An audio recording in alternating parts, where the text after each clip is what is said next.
Hey guys, Chad Lyman here. I'm at my house. I'm in one of my little rooms that I often train in. If you're like me, and shout out to all my PFC and C4C guys, and no matter where you're watching, if you're watching on Aperture, you're just a cop who follows me, hopefully you're going to see this on YouTube.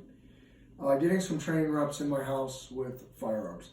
So if we're going to do that, we've got to do that safely. Some options. Over the years, I've acquired several different systems that I can use to train safely in my own house because I have access to some of the best staff in the world.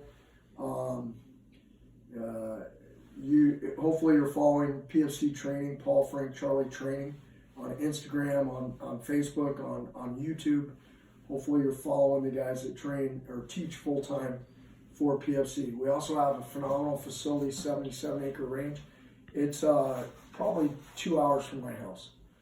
An hour 30, an hour 20, probably on a good day. So it's a ways from my house. So having access to these world-class things is a blessing and a curse. I can't get there, and I still have a full-time job. I'm not at PFC full-time, although I'm the director of combatives over there. It's still on me to find opportunities to train, though, and also be true to my full-time job, make sure I'm doing my job there and spending time there. My guys understand that, and so it's on me to develop these opportunities to train. So over the years, I've acquired for my own training in my house some different weapon systems I could use. So blue guns can be used efficiently in your house. These are replicas of the guns that I actually carry. This one, being made of plastic, isn't weighted correctly, but it's very correct. It's from Glock, and I have a Glock. And then this one is actually weighted and really does a better job replicating how my weapon system feels. Now, the plus side is they're actually like my gun. They can go on my holsters. The downside is they don't move. They don't react. They're an inanimate object. But I can still go through all of the different things that I would be doing on the gun, and I can still run through those things. I can shoot bilaterally. I can do all those things. So it's still an effective weapon system. Now, if I choose to use my own gun, I want to make sure that it is, in fact, empty, no source of ammunition inserted, and there's no ammunition in the room. Even this magazine I have here is a training magazine that won't accept rounds, weighted. I don't have any rounds in this room whatsoever, and I actually have a gun safe out of the end of it, and I can still train with that. I can work manipulations of my light. I can still work manipulations on the gun. So I can run a training platform. A better training platform, if I'm going to use a real weapon system, is something I've invested in over the years by UTM. This one happens to be for a carbine or a rifle, but it's an actual bolt that UTM produces. That then you can open the end and get that bolt out and actually use it to train. Open the end rather that way and use it to train. I actually insert this training bolt into my carbine, and now it will only, and then I put the actual live bolt into the casing, swap it out, leave it in another room, do all my safety protocols. And with this training bolt inserted, I can use the UTM blue magazine, or actually one of my own magazines that I might deploy with. And that UTM training cartridge is very, very similar in nature, but it's got a different circumference than an actual round. And an actual round will not load into the bolt once you configure it. So I've invested in bolts for handgun platforms and rifle platforms, and I can actually turn my weapon system into a non-lethal projectile firing system and work it in my own house. So that's another option. I also have blue guns for the carbine that mimic the carbine that I carry somewhat. They don't have the same light on it, and they don't have the same red dot. It's just a blue gun carbine, and I can run that as well in my own house and get reps. So it's on me to get these additional reps, this additional training, because I just don't have all the time in the world, and sometimes life gets in the way. A system that I've been using in 2018 one of my buddies, IDO Consulting, Sal, he hooked me up with a SIRT gun. And this gun actually fires, if you focus Trey on the light panel, this gun actually fires a laser. Now, that's good and bad. The gun doesn't move, the mechanism doesn't move, and the magazines don't accept any kind of rounds. So there's no rounds with this gun. This is a good training tool. Some of the things that you can get caught up in as a shooter and focus on me, Trey, not on where the beam's going. My son Trey is video for us today. Thanks, Trey. As I shoot, I can try to self-score and try to figure out where that beam is going and pull my eyes up off the sights, and I'm no longer getting a sight picture, and that's not good. I'm looking for the little beam and adjusting it as needed. Instead, I need to line up my shot as I would if I were actually deploying. And many times I'm not going to see that red dot. I don't need to chase the dot or self-score. And people might have a tendency to do that. The gun doesn't reset. It doesn't feel the same, but it's still a great, great training tool. It's weighted correctly. I can actually use it like I would use a gun. Now, today I'm going to look at some drills I do for maybe a concealment off-duty type of setup where I've got a jacket covering the firearm and covering my additional magazine, and some ways that I drill that at my house.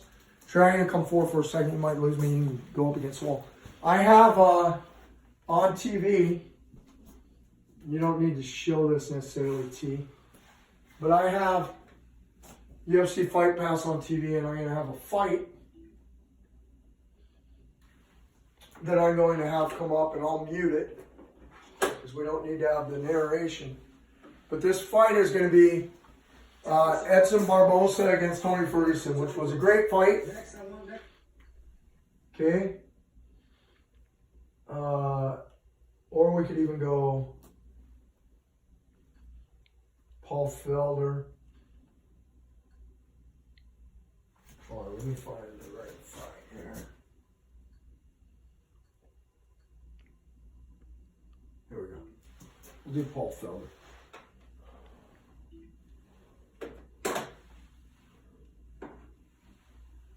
So this fight is a fight where both guys like to kick.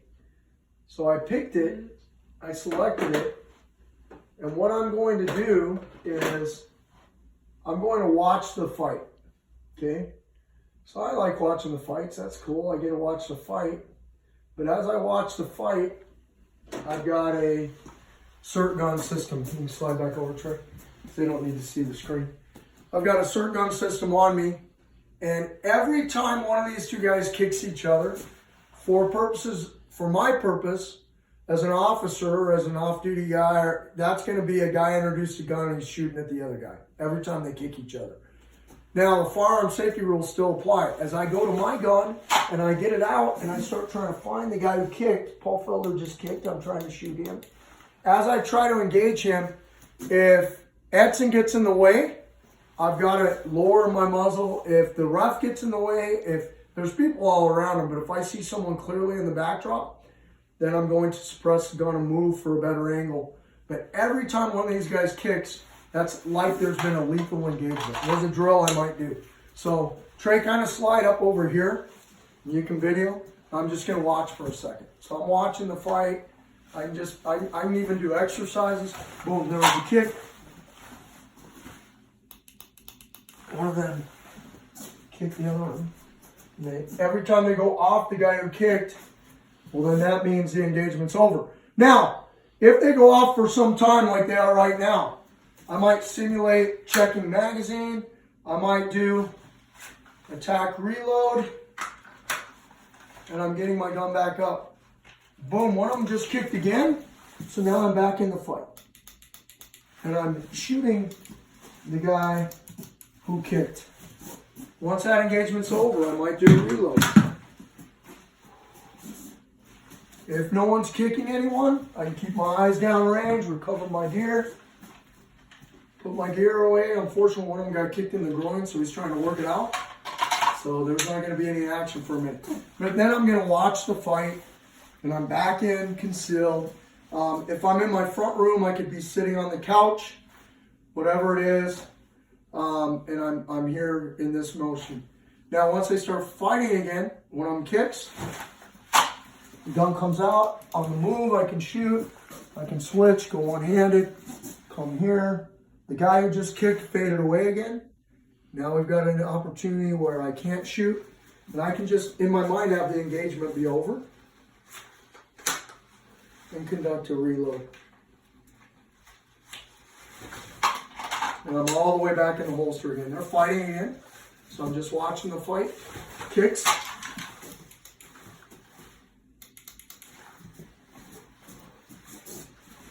Now the kicking's over and there's this break. If they don't kick each other again soon, oh, one of them just kicked. The other one's in the way. Bad backdrop.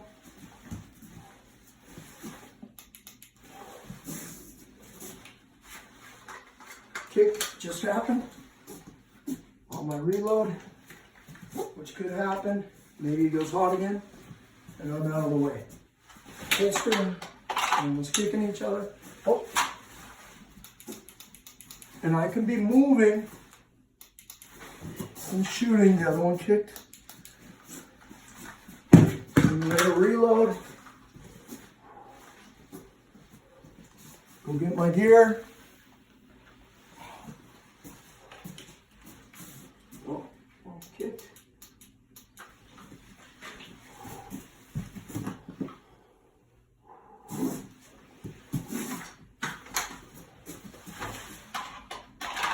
And don't be in a hurry to reload. Go through some after action stuff, whatever it is you do. I mean, I'm not perfect at any of this stuff. I'm training. This is just training reps for me.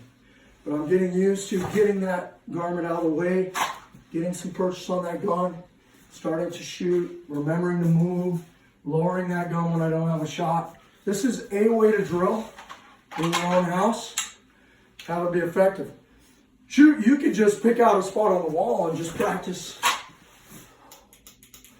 drilling and getting an effective hit back in the holster. That could be an effective way to drill. I might do reloads, one, and one, where I go here, just like on the range.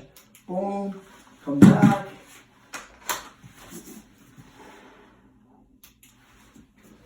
I might do that. You could do any number of static drills or work in things like this where you're actually using stimulus to get you to respond to that. However you train, I don't care, just train. Find opportunities, invest in yourself. These guns that I own all took my money. I had to budget all that in. Invest in yourself, invest in your ability to deliver force. Whether you're a civilian who carries concealed, if you're a law enforcement officer and combat is part of your job, you should embrace that, and you need to train on a regular basis. If you're going to carry a gun every day, like you think you're going to use your gun in some kind of altercation, you need to be training to do that in a safe manner. Get those reps, time, money, all those things are not really excuses. Those are obstacles. We overcome obstacles. We don't get beat by them. Go train a lot. Thanks, guys. Thanks, Trey.